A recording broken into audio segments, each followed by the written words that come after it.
मिरान्धस्य ज्ञानाञ्जनशलाकया चक्षुरुन्मिलितं येन तस्मै श्रीगुरवे नमः। नमो विष्णुपादाय कृष्णपृष्ठाय भूतले श्रीमते भक्तिवेदान्त स्वामिनिति नामिने। नमस्ते सरस्वते देवे गौरवाणी प्रचारिणे निर्विशेष शून्यवादी पाश्चात्य देशतारिणे।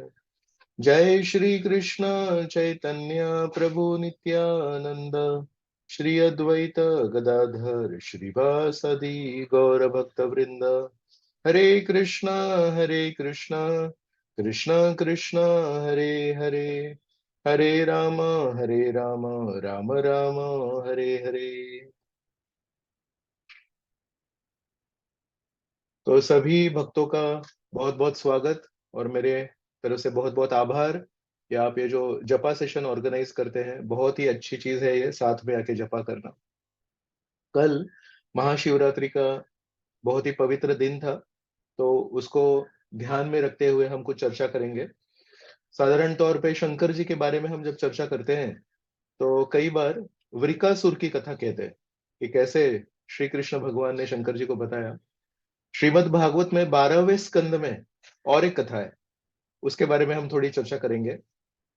यह है मार्कंडेय मुनि की चर्चा।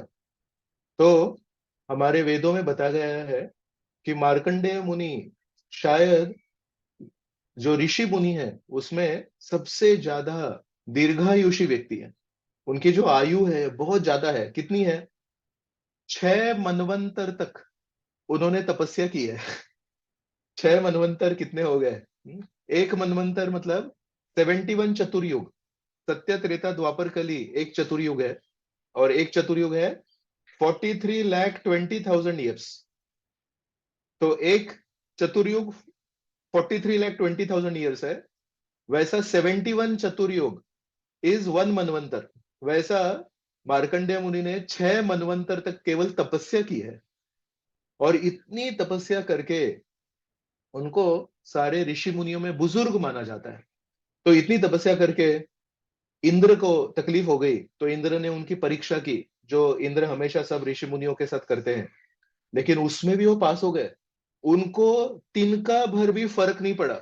ऐसे ही तपस्या में रहे, वो सारी अप्सराएं आई चली गई, कुछ फर्क नहीं पड़ा। और पूरा फेल हो गए इंद्र मार्कंडेय मुनि की परीक्षा में। और फिर नर नारायण ऋषि आए। तो नर नारायण ऋषि बोले, आपकी ये तपस्या और आपका ये जो स्थिरता है उसको देख के हम बहुत खुश हो गए हैं, आपको हमसे क्या वरदान चाहिए?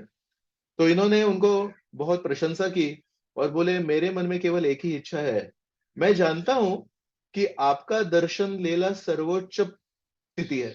आपका दर्शन कभी किसी को मिलता नहीं है, लेकिन मुझे आपका दर्शन तो मिल गया। मेरे मन में अभी एक छोटी सी इच्छा है कि आपकी माया शक्ति का दर्शन करना चाहता हूं मैं। तो नर नारायण ऋषि बोले, अरे ये तो उल्टा हो गया। सब लोग माया देवी का दर्शन करके जब थक जाते हैं तब बोलते हैं कि हे प्रभु, माया शक्ति का दर्शन बहुत हो गया, अभी भगवान आपके दर्शन दीजिए। और हमने इनको पहले ही दर्शन दे दिए, तो अभी बोल रहे हैं कि मुझे आपकी माया शक्ति का दर्शन चाहिए करके। तो बोले ठीक है, कोई बात नहीं। तो विश्वनाथ चक्रवर्ती ठाकुर उस परपोर्ट में लिखते हैं, कभी कभी माता पिता को छोटे बच्चे बहुत ही परेशान करते हैं, बोलते हैं मुझे ये चीज चाहिए, मुझे ये चीज चाहिए, और वो सबको मालूम है कि वो चीज उस बच्चे के लिए अच्छी नहीं है।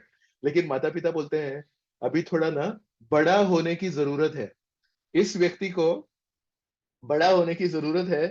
तो इसको अनुभव आना चाहिए कि क्या गलत है और क्या सही है। तो इसलिए बोलते हैं ठीक है चलो। तो फिर हम उसमें ज्यादा डीप नहीं जाएंगे, उनको माया शक्ति का प्रदर्शन हो जाता है। मतलब लाखों लाखों लाखों सालों तक पूरी बरसात चल रही है, ठंडा पानी बरस रहा है और तेज हवा चल रही है, और पूरी पृथ्वी पे पानी पानी पानी, सब जगह पे केवल समुद्र आ गया। और समुद्र की जो लहरें थी वो मार्कंडेय मुनि को कभी ऊपर फेंकती थी, कभी नीचे डूबते थे। बीच में ही कोई एक बड़ी मगरमच्छ या कोई बड़ी तिमिंगिला मछली उनको खाने के लिए आती थी, और बीच में फिर दूसरी तिमिंगिला मछली आके उनको अटैक करती थी। कैसे तो लाखों लाखों वर्षों तक सोचो, ठंडे पानी में बहुत तेज हवा चल रही है, सब मगरमच्छ है, ये है, और एक भी पशु नहीं है, एक भी पक्षी नहीं है, और एक भी मनुष्य नहीं है। सोचिए क्या परिस्थिति हो गई। तो इतना उनको परेशान हो गए थोड़े बीमार हो गए, एकदम भयभीत हो गए। और कभी कभी हमारा भी अनुभव है कि जब हमारे जीवन में बहुत ही खराब परिस्थिति आती है ना, तो हम विचार शक्ति भूल जाते हैं। हम सोच विचार नहीं कर पाते। शायद हमने बहुत कुछ शास्त्र पढ़े हैं, शायद हमने कुछ सुना है, लेकिन सब कुछ भूल जाते हैं क्योंकि बहुत तकलीफ हो जाती है। तो वैसे मार्कंडेय मुनि लाखों लाखों लाखों वर्षों तक सब कुछ भूल गए और केवल जिंदा रहने के लिए कोशिश कर रहे हैं। तो ऐसा सब करके उनको एक द्वीप दिखा, आइलैंड। तो बोले अरे, आइलैंड दिख गया, चलो जाते हैं वहां पे। वहां गए तो वहां पे एक बरगद का पेड़ था, वट वृक्ष। और वट वृक्ष था, उसके नॉर्थ ईस्ट डायरेक्शन में, उत्तर और पूर्व दिशा में एक बहुत बड़ा पन्ना था। हम्म, उस पन्ने के ऊपर एक छोटा सा बच्चा था। और वो छोटा बच्चा इतना मनमोहक था, ऐसे नीले सावले रंग का था, और बहुत सुंदर उसकी मुस्कान थी। और उनके बाल ऐसे घुंघराले बाल थे, कानों में कुंडल थे, और उनके गले में, जैसे शंख को हम देखेंगे तो तीन उनके ऊपर ऐसे गोलाकार होते हैं, वैसे उनके गले में तीन गोलाकार थे। और उनका जो पेट था, वो कमर का जो हिस्सा था, एकदम ऐसा नाजुक था। जब वो बच्चा सांस लेता था तो वो जो पेट है वो ऐसा बाहर फूल जाता था। और जैसे वो बच्चा सांस छोड़ता था तो पेट अंदर जाता था। तो बाप रे, इतना सुंदर बच्चा है। तो देखे, फिर उस बच्चे ने क्या किया, अपने पैर का अंगूठा लिया और अपने मुंह में डाला और वो चूसने लगा। तो हमारे आचार्य बोलते हैं, ऐसा क्यों किया भगवान ने? अभी तक उनको मालूम नहीं है भगवान है, लेकिन हम जानते हैं तो हम बोलते हैं कि भगवान सोच रहे हैं, जैसे श्री चैतन्य महाप्रभु अभी कुछ ही दिनों में प्रकट होने वाले हैं, गौर पूर्णिमा। तो भगवान सोच रहे थे ना कि राधा रानी और ये सारे ब्रजवासी मेरी सेवा करते हैं और मेरी सेवा करके इतने खुश होते हैं, तो मुझे भी तो देखना है कि मेरी सेवा करने में क्या आनंद है। अरे, पूरी दुनिया सोच रही है कि सेवा स्वीकारने में आनंद है, और ये राधा रानी वगैरह मेरे सेवा करने में आनंद है। तो इसलिए श्री चैतन्य महाप्रभु है। वैसे ही भगवान सोच रहे हैं, ये सारे भक्त हमेशा में बोलते हैं, I want to serve the lotus feet of Krishna, I want to meditate on the lotus feet of Krishna. तीसरे स्कंद में कपिल ऋषि अपनी माँ को जब भी शिक्षाएं दे रहे हैं, तो बोलते हैं भगवान के ऊपर ना ध्यान करना चाहिए। लेकिन कैसे ध्यान करना चाहिए? एक एक अवयव पे ध्यान करना चाहिए। ऐसे नहीं कि भगवान की पूरी मूर्ति पे ध्यान करना चाहिए। पहले उनके चरणों के ऊपर ध्यान करना चाहिए, फिर धीरे धीरे ऊपर जाना चाहिए, फिर उनके पैरों के ऊपर ऊपर गए, फिर जांघों के ऊपर दर्शन करना चाहिए, फिर उनके पेट के ऊपर दर्शन करना चाहिए। तो उस परपोर्ट में प्रभुपाद जी लिखते हैं, इंग्लिश में लिखते हैं, फिर मैं हिंदी में भी बताऊंगा। बोलते हैं, sometimes meditation on the whole body of Krishna can become impersonal. That's why Kapil Rishi is saying that you should meditate on individual limbs. ये कितनी बड़ी बात कही प्रभुपाद ने, कि कभी कभी हम मूर्ति का एक साथ जब दर्शन करते हैं तो उसमें अद्वैतवाद आ सकता है, ऐसा लगता है कि वो पूरा एक है, लेकिन भगवान के चरणों को अलग से देखना है। हाँ? तो वैसे यहाँ पे श्री कृष्ण भगवान सोचते थे, सब लोग मेरे चरणों के ऊपर ध्यान करते हैं। ओ, तुकाराम महाराज का एक बहुत सुंदर भजन है, आपने सुना भी होगा। आता कुठे धावे मान, तुझे चरण देख लिया। बोलते हैं, अरे अभी आपके चरणों के दर्शन हो गए, अभी मेरा मन कहाँ जा सकता है? सवई मन कृष्ण पदार विंदय, अम्बरीश महाराज के बारे में। तो भगवान सोचते थे, सब लोग मेरे चरणों, ये मेरे चरणों में ऐसी क्या मिठास है, मुझे भी देखना है। जैसे श्री चैतन्य महाप्रभु आए, वैसे तो ये भगवान अपने अंगूठे को चूस रहे और देख रहे उसमें कुछ मिठाई है क्या। तो ये दर्शन जब मार्कंडेय मुनि ने लिया, मार्कंडेय मुनि पास में गए और उस बच्चे ने मार्कंडेय मुनि को देखा, और मार्कंडेय मुनि देख रहे हैं, उतने में उस बच्चे ने सांस ली। और जैसे ही सांस ली, तो मार्कंडेय मुनि उस बच्चे के नाक के नासिका के इस छिद्र में खींचे चले गए और उस बच्चे के अंदर चले गए। और जब बच्चे के अंदर चले गए तो उन्होंने क्या देखा, ये जो पूरा प्रलय आया है पिछले लाखों लाखों वर्षों से, उसके पूर्व जो परिस्थिति थी, वो उन्होंने बच्चे के अंदर अनुभव की। बोले अरे, ये सब प्रलय वगैरह सब चला गया है। तो जिस पुष्प भद्रा नदी के पास में रहते थे वो, तो पुष्प भद्रा नदी है, वहां पे पर्वत है, वहां पे सब कुछ वैसे का वैसा है। और कुछ ही दिनों में देखा, फिर से एक हवा चली और अचानक से ऐसे हवा में उड़ने लगे, और अचानक से ऐसे सामने देखा तो उन्होंने, उस बच्चे ने जैसे सांस ली थी और मार्कंडेय मुनि अंदर गए थे, वैसे ही उस बच्चे ने सांस छोड़ दी और मार्कंडेय मुनि बाहर आ गए। और बाहर आ गए तो समझ गए ये तो केवल विष्णु है, ये तो केवल भगवान है। और उनको आलिंगन करने के लिए आगे दौड़े, और जैसे ही आलिंगन करने के लिए आगे दौड़े, भगवान अदृश्य हो गए। वो बरगद का पेड़ अदृश्य हो गया, वो द्वीप अदृश्य हो गया, वो जो पूरा बड़ा समुद्र था वो अदृश्य हो गया, वो आकाश के सारे बादल अदृश्य हो गए, सब कुछ अदृश्य हो गया और पूर्ववत परिस्थिति हो गई। तब मार्कंडेय मुनि को समझ में आया, अरे मैं कंप्लेंट नहीं कर सकता, लाखों लाखों वर्ष पूर्व मैंने ही इच्छा प्रकट की थी कि मुझे माया को देखना है। तो इतना सारा उनका जो एक्सपीरियंस हुआ, वो देख के ना एक्चुअली मार्कंडेय मुनि बहुत ही थक गए थे। और उनको एक बहुत बड़ा साक्षात्कार हुआ कि भगवान की माया शक्ति को देखने की कभी इच्छा नहीं करनी चाहिए। तो हम सबको सीखना है कि भगवान की माया शक्ति से हमको बचना है, हमको माया शक्ति को देखना नहीं है, नहीं तो बहुत बुरा हाल हो जाएगा हमारा। तो फिर अभी इस सबक को सीख के मार्कंडेय मुनि एकदम शांति से एक जगह पे अभी बैठ गए हैं और बैठ के ध्यान कर रहे हैं। और इस अवस्था में ऊपर से रुद्र और रुद्राणी, शंकर जी और पार्वती ऊपर से ऐसे विहार कर रहे हैं। और ऊपर से नीचे देखते हैं तो मार्कंडेय मुनि एकदम ऐसे स्थिर होके बैठे हैं। और पार्वती देवी शंकर जी को क्या बोलती है, हे शंकर जी, देखिए इस व्यक्ति का शरीर, मन और इंद्रियां तीनों कैसे निश्चल हो गए। हम कभी जप करने के लिए बैठते हैं तो हमारा शरीर भी ऐसे हिलता है, हरे कृष्ण हरे कृष्ण। और मन तो अभी क्या बताऊं, नींद में भी हिलता है हमारा। नींद में हम पूरा शरीर ऐसे पूरा सुस्त हो गया है, सोया है, लेकिन मन इतना एक्टिव है कि हम कहाँ कहाँ घूम के आते हैं रात को। लेकिन मार्कंडेय मुनि इतने एडवांस लेवल पे चले गए अभी कि पार्वती देवी शंकर जी को बोल रही है, इनका शरीर, इनका मन और इनकी इंद्रियां कितनी निश्चल हो गई, एकदम स्थिर हो गए हैं। चलो हम इनके पास में जाते हैं और इनसे कुछ वार्तालाप करते हैं। तो शंकर जी बोलते हैं, जरूर, जो लोग ऐसे स्थिर मन के होते हैं, जो लोग अपनी इंद्रियों के ऊपर काबू करते हैं, ऐसे साधु संतों के साथ चर्चा करना तो हर किसी व्यक्ति का कर्तव्य है।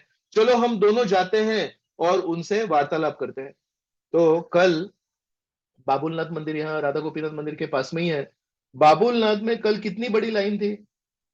कल 4 से 5 घंटा क्यों में खड़ा रहना पड़ा लोगों को, तब बाबुलनाथ जी के दर्शन हुए। और वो जो क्यों थी वो कहां तक गई मालूम है, केम्प्स कॉर्नर का ब्रिज है, वो केम्प्स कॉर्नर के ब्रिज तक लाइन चली गई। आज तक ऐसा कभी हुआ नहीं। लेकिन लोग अभी बाबुलनाथ जी के दर्शन के लिए आते हैं, राधा गोपीनाथ जी के दर्शन के लिए आते हैं। तो कहने का मतलब है कि इतने सारे लोग शंकर जी का दर्शन करना चाहते हैं, लेकिन शंकर जी क्या करते हैं, शंकर जी के हाथ में भी एक माला रहती है। और शंकर जी हमेशा जप करते रहते हैं भगवान के नामों का।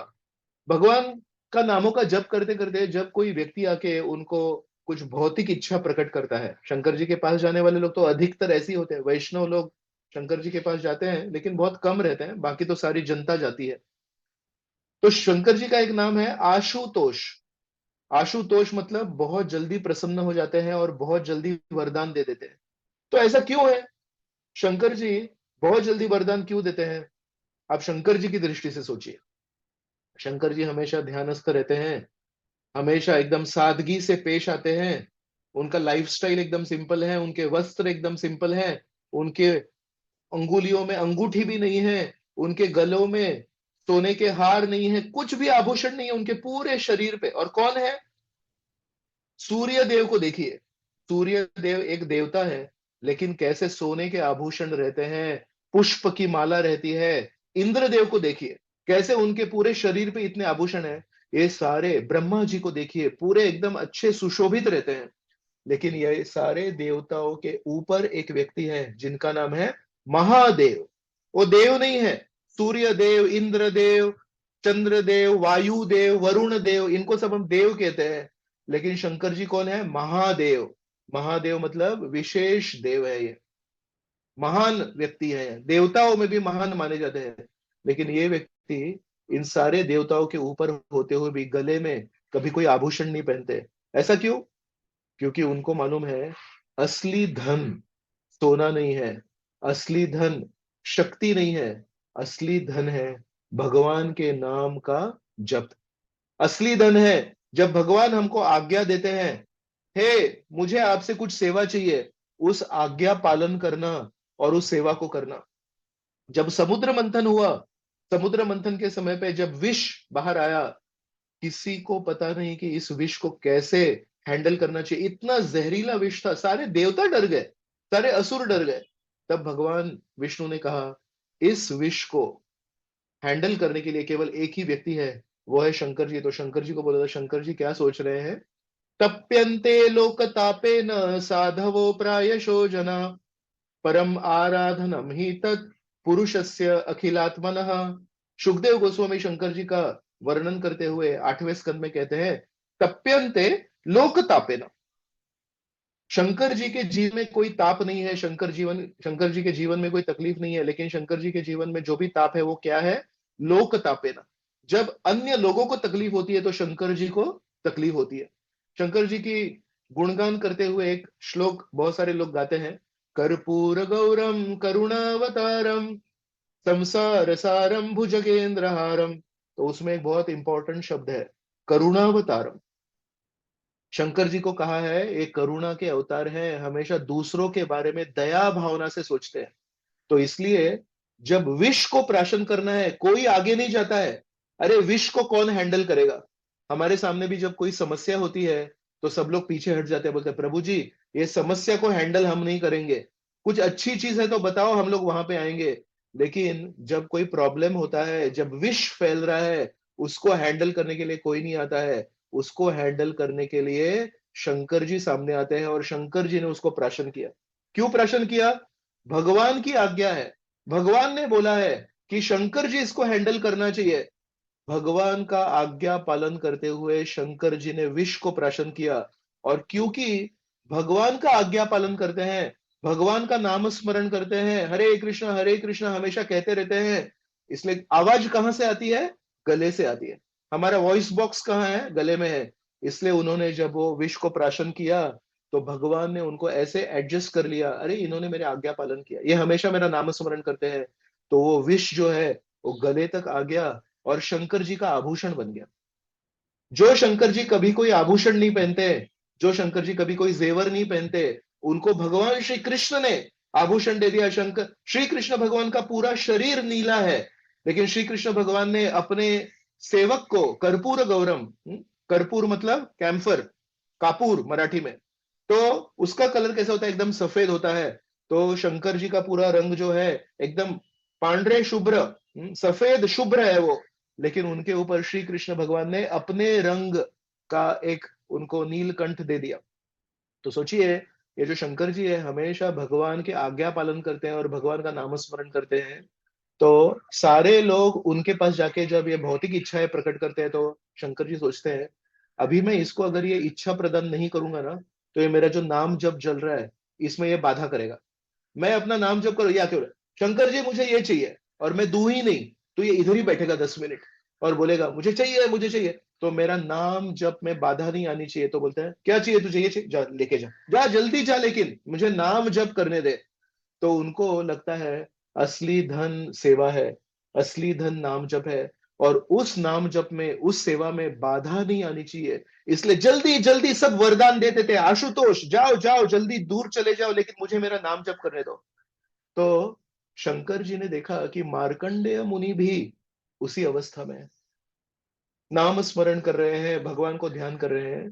तो हम शंकर जी के पास जाना चाहिए भौतिक इच्छाएं को प्राप्त करने के लिए, कि अगर हम स्थिर हो जाए तो शंकर जी हमारे तरफ आकर्षित होते हैं। सारे लोग देवताओं के पीछे भागते हैं, सोमवार करते हैं, श्रावण सोमवार करते हैं, और मंगलवार करते हैं, बुधवार करते हैं, गुरुवार करते हैं, बहुत सारे वार करते हैं।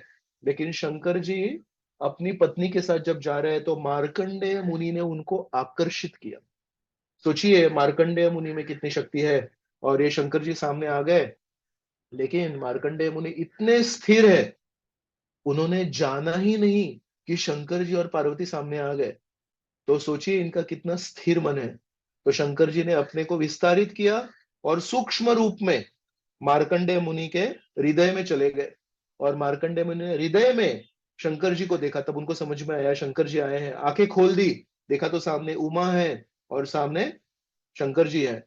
तो बोले, हे शंकर जी, केवल आपके दर्शन मात्र से मुझे तो सारे लाभ मिल गए, मैं तो बहुत धन्य हो गया। तो शंकर जी बोलते हैं, आप जैसे स्थिर जप करने वाले, आप जैसे स्थिरता से सेवा करने वाले, आप जैसे भगवान के प्रति समर्पित भक्त को देख के मैं भी प्रसन्न हो गया, और आपको मिलके मैं भी शुद्ध हो गया।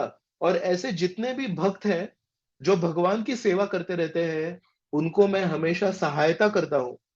तो अगर हमारे जीवन में हम कोई कष्ट अनुभव कर रहे हैं, और अगर हम सोचे कि प्रभु जी मुझे मदद करने के लिए कोई नहीं है, आप हमेशा ये याद रखना, शंकर जी सारे प्रामाणिक वैष्णवों को हमेशा मदद करने के लिए तैयार है। यही शंकर जी जब रामायण में प्रवेश करते हैं तो कैसे प्रवेश करते हैं? हनुमान जी के रूप में प्रवेश करते हैं। और हनुमान जी को श्री रामचंद्र भगवान से कितना प्रेम है, लेकिन रामचंद्र भगवान जब इस दुनिया से चले गए तो हनुमान जी को बोले, तुम पीछे रुक जाओ। राम लक्ष्मण भरत शत्रुघ्न सारे साकेत धाम चले गए, लेकिन हनुमान जी को बोले तुम रुक जाओ। और हनुमान जी को बोले, इस जग में अगर कोई भी भक्त है और उसके जीवन में कभी भी कोई उसको तकलीफ दे रहा है, तो तुम उसकी मदद करना। तो हनुमान जी वही शंकर जी हैं, और वही शंकर जी मार्कंडेय मुनि को बोल रहे हैं, मैं हमेशा प्रामाणिक भक्तों को मदद करता हूं, और आज बताइए मैं आपको क्या वरदान दे सकता हूं। ये इतने अच्छे आशादायक शब्द सुन के मार्कंडेय मुनि, जो सालों साल उस पानी में तैर रहे थे और कैसे तैसे जिंदा थे, उनकी सारी थकान चली गई।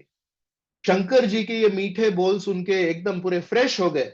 और मार्कंडेय मुनि बोले, मुझे ना आपसे कुछ नहीं चाहिए, मुझे केवल एक बताइए कि श्री कृष्ण भगवान के प्रति मुझे भक्ति दे दीजिए। तो ये श्लोक है, आप लिख लीजिए, स्कंद क्रमांक 12, अध्याय क्रमांक 10 और श्लोक क्रमांक 34। 12, 10, 34। इस श्लोक में मार्कंडेय मुनि शंकर जी को बोलते हैं, मुझे आपसे कोई भी वरदान नहीं चाहिए, मुझे केवल आप एक ही वरदान दीजिए। क्या श्लोक है, मैं पढ़ के बताता हूं आपको। तो मैं, ठीक है, हम बाद में आप देख लेना। तो इस श्लोक में कहते हैं, वरम एकम वृणे थापि, मुझे एक ही वरदान दीजिए कि अच्युत श्री कृष्ण भगवान के प्रति मेरी भक्ति हो, तत्परेशु, तत्परेशु मतलब और उनके ऊपर आधारित, उनके ऊपर निर्भर जो शुद्ध भक्त है उनके प्रति भी मेरी भक्ति बढ़े, अथा त्वयि, और आपके प्रति भी भक्ति बढ़े। तो मार्कंडेय मुनि ने सब कुछ देख लिया है, भगवान के दर्शन कर लिए, माया शक्ति के दर्शन कर लिए, अभी बोले तीन ही चीज है, भगवान के प्रति भक्ति, भगवान के शुद्ध भक्तों के प्रति भक्ति, और हे शंकर जी आपके प्रति भी मुझे भक्ति मिले, यही मुझे चाहिए। और शंकर जी बोले, जरूर, मेरा दर्शन प्राप्त करने से ही सबको सब मिल जाता है, लेकिन बहुत कम लोग हैं जो मेरे से श्री कृष्ण की भक्ति मांगते हैं। बहुत सारे लोग तो मेरे हाथों में जो शक्ति है वो मांगते हैं, लेकिन आपने मुझे भक्ति मांगी जो मैं खुद भी करता हूँ, स्वयं करता हूँ, तो जरूर मैं आपकी इच्छा पूर्ण करूंगा। और मार्कंडेय मुनि फिर से बहुत ही कृतज्ञ हो गए और शांत हो गए, और शंकर जी अपनी पत्नी को लेके वापस आगे चले गए। और फिर सुखदेव गोस्वामी वर्णन करते हैं, हालांकि ये सारा वार्तालाप बंद हो गया है और शंकर जी पार्वती को देखे चले गए, लेकिन शंकर जी आगे जाके भी पार्वती को मार्कंडेय मुनि की स्तुति कर रहे हैं। मतलब ये पूरा हो गया, लेकिन उसके बाद में ही बोल रहे हैं, मार्कंडेय मुनि कितने बड़े भक्त है, देखो मार्कंडेय मुनि ने मांग मांग के श्री कृष्ण की भक्ति मांगी। तो शंकर जी भी बहुत इंप्रेस हो गए, शंकर जी भी बहुत प्रभावित हो गए और अपनी पत्नी को बता रहे हैं। तो इसलिए हम सबको ये एक थोड़ा मनन करना चाहिए कि पूरी दुनिया बाबुलनाथ को जाती है, पूरी दुनिया कल शंकर जी के मंदिरों में गई, लेकिन क्या मांगती है? उसमें से बहुत ही कम लोग हैं जो शंकर जी को मांगते हैं, हे शंकर जी आप सबको बहुत कुछ देते हैं, लेकिन आप स्वयं क्या कर रहे हैं? लोगों को आप जो मांगते हैं देते हैं, आपको आशुतोष बोलते हैं, लेकिन आप स्वयं के हाथ में जो माला है, वो माला तो आपकी छूटती ही नहीं कभी। 6वें अध्याय में गीता में अगर आप पढ़ेंगे तो श्री कृष्ण भगवान ने पूरा वर्णन किया है अर्जुन को कि ध्यान योग मार्ग पे कैसे बैठना चाहिए। तो कैसे? सम काया गिरो शिव, कैसे? काया और ये ग्रीव मतलब गर्दन, और शीर मतलब ये जो सर है कैसे एकदम सीधे लाइन में होना चाहिए, स्ट्रेट बैठना चाहिए, और आंखें आधी बंद करनी चाहिए, और ध्यान अपने नासिका के अग्र भाग के ऊपर ध्यान करना चाहिए। आप छठवां अध्याय अगर पढ़ेंगे और बगल में शंकर जी का फोटो रखेंगे, पूरा एग्जैक्टली वो मैचिंग है। तो शंकर जी हमेशा ध्यान में रहते हैं, आंखें पूरी तरह कभी बंद नहीं करते, ऐसे आधी बंद करते हैं, हमेशा नाम जप करते हैं। तो शंकर जी ये करते हैं, लेकिन कोई भी शंकर जी को ये नहीं पूछता। हम सब बोलते हैं ओम नमः शिवाय, लेकिन शंकर जी, आपके हाथ में ये माला है, आप किसका जप करते हैं? हम शंकर जी का जप करते हैं, लेकिन आप तो शंकर जी का जप नहीं करेंगे। बहुत कम लोग हैं जो शंकर जी के ये सवाल पूछते हैं। इसलिए भागवत में सुखदेव गोस्वामी हमको बहुत बड़ा वरदान दे रहे हैं। सबसे ऊंची जो सीखें हैं वो सुखदेव गोस्वामी ने दी है। निगम कल्पतरोर गलितम फलम इदम। श्रीमद् भागवत में हमारा बहुत बड़ा सौभाग्य है, निम्न स्तर की चीजें नहीं बताई है, सबसे ऊंचे स्तर की चीज बताई है। और इस दृष्टि से हम सीख सीख सकते हैं कि अगर हम अच्छे से जप करें, अगर हम अच्छे से ध्यान करें, अगर हम अच्छे से सेवा करें अपने अपने तरीके से, अगर हम गिलहरी हैं तो हम छोटी सेवा कर सकते हैं, अगर हम हनुमान जी हैं तो बड़ी सेवा कर सकते हैं, लेकिन हमेशा 100% सेवा करनी चाहिए। छोटी सेवा कीजिए लेकिन 100% कीजिए। गिलहरी ने छोटी सेवा की लेकिन उसने 100% की। छठवें अध्याय में गीता में श्लोक क्रमांक 23 और 24 के परपोर्ट में प्रभुपाद जी एक बहुत छोटी सी कहानी बताते हैं एक चिड़िया थी, और उस चिड़िया ने अंडे दे दिए, और समुद्र ने वो अंडे निगल लिए। और चिड़िया जाके समुद्र को बोली मुझे मेरे अंडे वापस दे दीजिए। तो समुद्र बोला है कौन है तू? तो चिड़िया ने सोचा मैं इस समुद्र को खाली कर दूंगी, और अपनी छोटी सी चोंच में छोटा सा पानी लेके उसको वो दूसरी जगह पे कोई पे डालने लगे। होगा क्या ये तो असंभव है। लेकिन उसने जो प्रयत्न किए प्रामाणिकता से, उस प्रामाणिक प्रयत्न ने गरुड़ जी का ध्यान आकर्षित किया, और गरुड़ जी वहां पे आ गए और उन्होंने पूछताछ की तो समझ में आया। तो गरुड़ जी ने समुद्र को बोला समुद्र, तुम इस चिड़िया को उसके अंडे दोगे कि नहीं? समुद्र को देखा, अरे तो गरुड़ जी हैं, बोले जरूर जरूर। तो सबसे इंपॉर्टेंट बात हमारे लिए क्या है? हम उस चिड़िया की तरह है, ब्रिज बनाते समय हम उस गिलहरी की तरह है। हमारे में कोई शक्ति नहीं है, लेकिन अगर हम प्रामाणिकता से सेवा करते हैं तो कोई बड़े श्रेष्ठ वैष्णव का ध्यान आकर्षित करते हैं।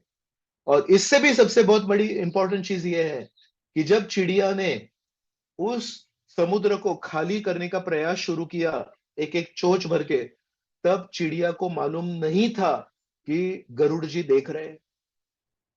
चिड़िया को यह मालूम नहीं था कि गरुड़ जी आके मेरी मदद करेंगे। चिड़िया ने सोचा मैं हूं और मुझे मेरा काम करना है, कोई देखे नहीं देखे। गिलहरी को यह नहीं मालूम था कि राम जी दूर से देख रहे हैं और हनुमान जी को बताएंगे कि नहीं। उस गिलहरी ने भी 100% किया। ये दोनों को मालूम नहीं है कि राम जी देख रहे हैं, गरुड़ जी देख रहे हैं। वो अपने तरफ से जो बन पड़ता है प्रामाणिकता से 100% सेवा कर रहे हैं, और भगवान सबके हृदय में स्थित है।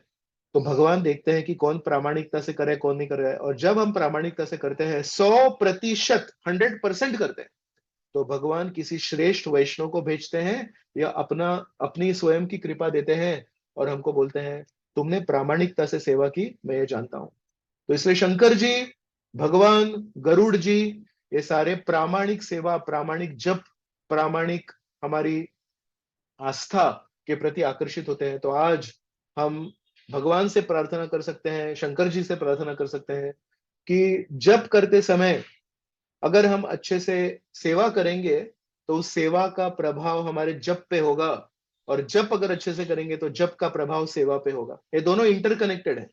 अगर हम बहुत अच्छे से जप करना चाहते हैं तो हमारी जो भी छोटी मोटी सेवा है, घर पे हमारे विग्रह है या मंदिर में कुछ हमारी सेवा है, जो भी सेवा है, उसको हम अच्छे से अगर करेंगे तो देखना गरुड़ जी हमको मदद करेंगे, भगवान हमको मदद करेंगे, हनुमान जी हमको मदद करेंगे, शंकर जी हमको मदद करेंगे, और हमारा जप भी अच्छा होगा, हमारी सेवा भी अच्छा होगी। तो आज हम भगवान को यह प्रार्थना कर सकते हैं कि हमेशा आपके प्रति हमारी जो प्रामाणिकता है उसमें हमेशा वृद्धि होए, और हम हमेशा जो भी सेवा हमको मिले वो हम प्रामाणिकता से करेंगे। और जरूर शंकर जी, जरूर राधा गोपीनाथ जी, जरूर श्रील प्रभुपाद जी जो हमारे इस्कॉन के गरुड़ जी हैं, बहुत भगवान को प्रिय है, वो हमको मदद करेंगे और हमारी प्रगति बढ़ती रहेगी। बहुत बहुत धन्यवाद। हरे कृष्णा। जय श्री श्री राधा गोपीनाथ भगवान की जय, जय शंकर जी की जय, जय श्रील प्रभुपाद की जय, अनंत कोटि वैष्णव वृंद की जय, जय निताय गौर प्रेमानंदे, हरि हरि बोल। थैंक यू वेरी मच प्रभु ji, so wonderful, excellent excellent. And जैसा आपने बताया जो चिड़िया और गिलहरी की जो स्टोरी, और वो कैसे उनकी जो छोटा छोटा सेवा से भी बड़े महान डिवोटीज को मतलब गरुड़ जी और रामचंद्र जी को अट्रैक्ट किया। इसी तरह मैं आश्वासन देता हूँ हमारे सेंट्रल जोन डिवोटीज के तरफ से, हमारे सेंट्रल जोन में भी ऐसे बहुत सारे डिवोटीज है। जैसा मैं मेरे बारे में नहीं कह रहा हूँ, कि बाकी डिवोटीज है जो अच्छी सेवा करते हैं, चैंटिंग बहुत अच्छे करते हैं। और 4 बजे भी आप नवीन गोपाल प्रभु डेली 4 बजे स्टार्ट कर देते हैं ये zoom link, and daily and 4 बजे 4 डिवोटीज आपको मिलेंगे सुबह वाओ, में, लिंक अमेजिंग। जूम लिंक में स्टार्ट करके दे कीप चैंटिंग। सो इसीलिए आप जैसे महान भागवत को ये डिवोटीज के माध्यम से अट्रैक्ट कर पाए हम, और आपको आपका मैं सोच रहा था, आप जब बोल रहे थे ना हमारे सीडीडी सेंट्रल जोन में बहुत अच्छे भक्त है, मैं सोच रहा था आप लोग सब मुझे आशीर्वाद दीजिए तो मैं भी जल्दी उठ के थोड़ा नहीं 4 बजे जप करूं। मैं 4 बजे उठ के नहीं जप नहीं कर रहा हूँ। आप सब नहीं लोग मुझे प्रभु जी, आशीर्वाद दीजिए कि मैं भी अच्छे से जप करूं, अच्छे से प्रामाणिकता से सेवा so करूं। we are very correct. grateful to you, and thank you. बार बार आप आए हमें और संबोधित कर दीजिए, सो दैट मैं बोला ना हमारे आपको, ये मैं जो पुण्य जमाता हूँ। जब पुण्य हो जाता है तो आपकी सेवा करने की संधि मिलती है, पुण्य कम हो जाता है अभी नहीं मिलेगा चांस। नहीं नहीं हरे नहीं कृष्ण। नहीं प्रभु जी, we know you behind you there is a power house, so अरे no no no, we look सबके फॉरवर्ड टू सबके यू। पीछे है। थैंक मैं पावर थैंक यू ले नहीं रहा हूँ। हरे कृष्ण। थैंक यू प्रभु जी, हरि थैंक यू। हरी हरी, हरे कृष्ण, हरे कृष्ण। नंदुलाल प्रभु की जय। Thank you, thank thank you, you, thank धन्यवाद प्रभु जी, बहुत सुंदर आपने प्रस्तुत किया। मुझे लगता है कि हमारा जो इंतजार था, जैसे आपने बताया कि मार्कंडे मुनि दीर्घ काल तक तपस्या किए तो उनको भगवान का दर्शन हुआ और शिव जी का दर्शन हुआ, तो हमारा भी जो इंतजार था पिछले बार छूट गया था, पर वो भरपाई हो गया आपका जो दिव्य वाणी से हमें अद्भुत प्रेरणा मिली, अद्भुत यू। जय शंकर जी की जय, मार्कंडेय मुनि की जय। थैंक यू धन्यवाद, प्रभु, thank thank you, thank you. For the inspiration. जय। थँक्यू सो मच प्रभूजी, खूपच सुंदर प्रभूजी, थँक्यू सो मच, तुमचे आशीर्वाद धन्यवाद. आहेत, तुमचे आशीर्वाद Very आहेत। nice. Hare Krishna. Thank you, Nandulal Thank Prabhu. Always a pleasure Thank you, to hear your Prabhuji. voice Thank again. you, Hare Krishna, Prabhuji. Thank you. My old friend. Namaskar. Hare Krishna. Pleasure to hear. Very beautiful katha, and I loved the way you linked it to, Markandeya Muni, Shivji, then Hanuman, Garuda ji. बहुत सुंदर से आपने ये सब linkage दिखाया कि कैसे अगर हम लोग प्रामाणिक रहेंगे तो कैसे ये भगवान के जो भक्त है ये भी हमारी सहायता करेंगे। Very beautiful, thank you so much. Hare Krishna. Hare, I take leave. Hare Hare बोल। Krishna. धन्यवाद प्रभु ji. Thank you so much. Thank you.